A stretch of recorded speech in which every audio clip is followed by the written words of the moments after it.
ज्योतिष फलादेश में ग्रहों की दृष्टि का वृहद प्रभाव माना जाता है। यह विषय ज्योतिष के साधकों को कंठस्थ होना चाहिए, अर्थात याद होना चाहिए। आज समझते हैं कौन सा ग्रह किस भाव को अपनी किस दृष्टि से प्रभावित करता है। तो चलिए आरंभ करें।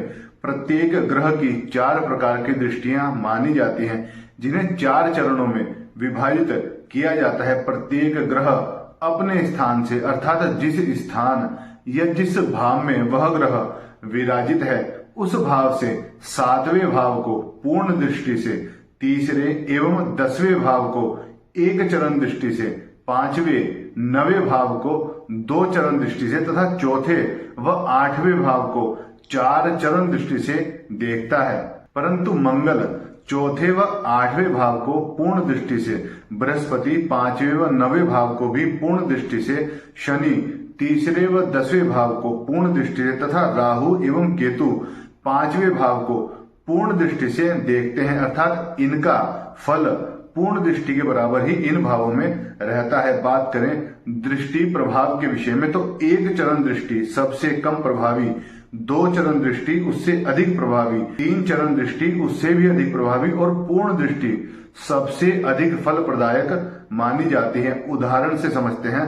प्रस्तुत कुंडली में देखिए, पहला भाव जिसको लग्न भाव कहा जाता है, जहां पर एक संख्या अंकित है, वहां सूर्य लिखा है और सूर्य के ऊपर एक एरो का साइन बना है। सदैव याद रखें, कुंडली में जब भावों की गणना की जाती है तो एंटी क्लॉकवाइज ही उन्हें गिना जाता है। तो सदैव एरो की साइड से ही गिनेंगे।